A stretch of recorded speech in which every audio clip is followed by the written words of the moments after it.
ইতিমধ্যে আমাদের মাঝে এখন আপনাদের সামনে বক্তব্য রাখবেন জেলার শ্রমিক লীগে। আমি এই পদ্ধতিতে আপনার কাছে করে বিস্তারিতভাবে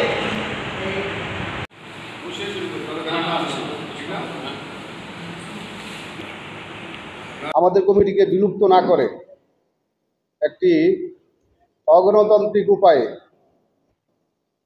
37 সদস্য বিশিষ্ট একটি কমিটি আমরা পত্রিকার মাধ্যমে, প্রিন্ট মিডিয়ার মাধ্যমে, অনলাইনের মাধ্যমে আমরা দেখতে পাই।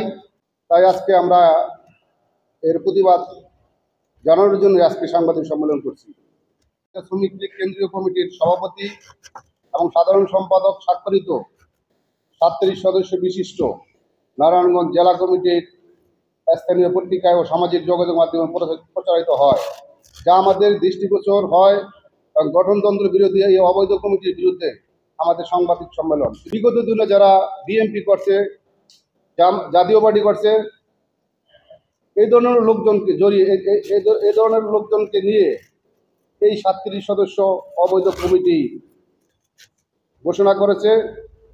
তাই কেন্দ্রীয় কমিটির সভাপতি এবং সাধারণ সম্পাদকের এই গঠনতন্ত্র বিরোধী এই অবৈধ কর্মকাণ্ডের বিরুদ্ধে প্রয়োজনীয় ব্যবস্থা এবং এই অবৈধ কমিটি বিলুপ্ত করে গঠনতন্ত্র মোতাবেক সম্মেলনের মাধ্যমে একটি পূর্ণাঙ্গ কমিটি ঘোষণা করার জন্য মাননীয় প্রধানমন্ত্রী ও বাংলাদেশ আওয়ামী লীগের সভানেত্রী জননেত্রী দেশরত্ন শেখ হাসিনা ও সাধারণ সম্পাদক জননেতা ওবায়দুল কাদেরের দৃষ্টি আপনাদের মাধ্যমে কামনা করছি।